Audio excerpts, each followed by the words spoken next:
warahmatullahi wabarakatuh. Nama saya Fitria. Saya mengajar di UPT SMPN Kaburu nomor 35 Kepulauan Selayar. Saya adalah mahasiswa PPG dalam jabatan kategori 1 gelombang 2 tahun 2024 Prodi Pendidikan Agama Islam. Hari ini Kamis tanggal 30 Januari 2025 saya akan melaksanakan praktik pembelajaran dalam rangka penilaian uji kinerja dengan menggunakan model pembelajaran problem based learning pada materi menghadirkan sholat dan zikir dalam kehidupan. Terima kasih dan selamat menyaksikan. Wassalamualaikum warahmatullahi wabarakatuh.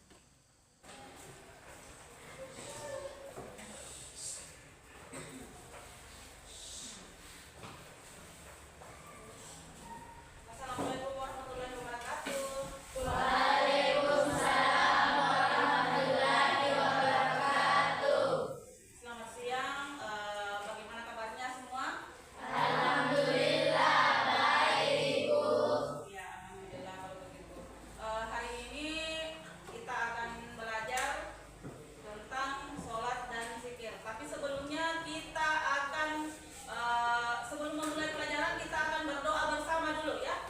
Kita akan memulai doa bersama. Berdoa dimulai. Bismillahirrahmanirrahim. Rabbil zidni ilma warzuqni fahman. Artinya, ya Allah, tambahkanlah ilmu dan berikanlah keimanan yang mulia. Dapat memahaminya. Jadi ya alhamdulillah hari ini kita akan memulai materi kita yaitu tentang hakikat sholat dan zikir. Tapi sebelumnya Ibu akan menyampaikan tujuan dari pembelajaran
Kemudian selanjutnya adalah berakal, artinya dia tidak gila, dia dalam keadaan sadar. Kemudian syarat sah sholat yang pertama adalah sudah masuk waktu sadar. Kalau sudah masuk waktu zuhur, jangan melaksanakan sholat zuhur itu jika sudah kita dengar azan di masjid, azan asar, baru kita melaksanakan sholat zuhur. Jangan ya, sudah batal itu kalau sudah azan di masjid, sholat azan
Assalamualaikum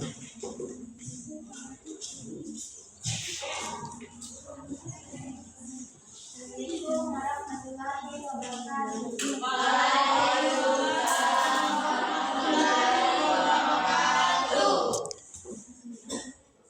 Hasil diskusi saya adalah jelaskan secara rinci hikmah dan pelaksanaan salat lima waktu dalam kehidupan sehari-hari. A. Tertanamnya akidah tauhid dalam jiwa seseorang. B. Hubungan antara manusia dengannya akan terjalin baik. C.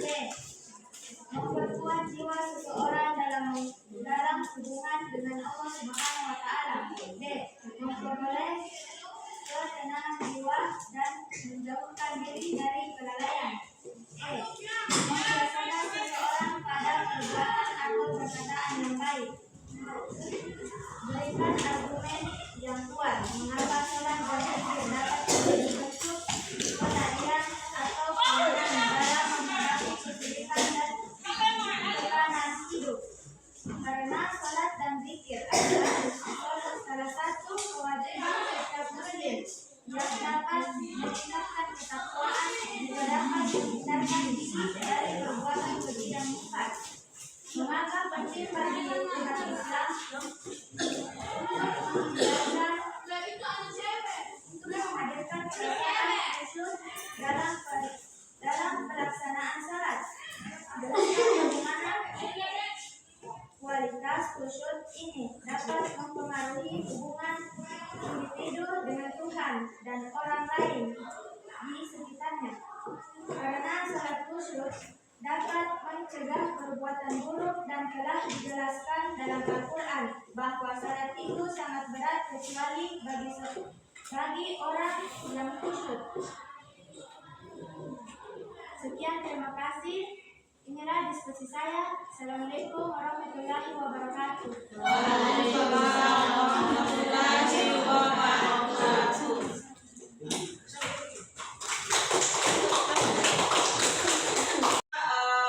Pembelajaran untuk hari ini telah berakhir. Maka sebelum mengakhiri pelajaran, Ibu minta siapa yang bisa memberikan atau membacakan kesimpulan dari pembelajaran kita hari ini. Siapa yang bisa? Ya, silakan Melisa Sukma. Melisa Sulatana. Kesimpulan dari materi sholat dan zikir yang saya pelajari hari ini adalah sholat merupakan tiang agama. Meninggalkannya berarti merobohkan bangunan keberagamaan. Allah Subhanahu wa taala mewajibkan melaksanakan ibadah sholat kepada setiap muslim selain untuk meningkatkan ketakwaan, juga dapat menghindarkan diri dari perbuatan keji dan mungkar. Sedangkan zikir merupakan elemen yang penting dalam beribadah kepada Allah Subhanahu wa taala. Apabila kita tidak melaksanakan sholat, maka kita akan berdosa. Jika kita tidak menjalankan sholat, pasti kita tidak melaksanakan zikir, karena keduanya sangat erat hubungannya. Salat dan zikir memiliki hikmah, yaitu sebagai berikut: menguatkan akidah, menguatkan hubungan dengan Allah Subhanahu wa taala, memperoleh kedamaian hati dan jiwa, memperoleh ketenangan jiwa dan menjauhkan dari kelalaian, melatih berdisiplin, membiasakan hal-hal yang bermanfaat, mewujudkan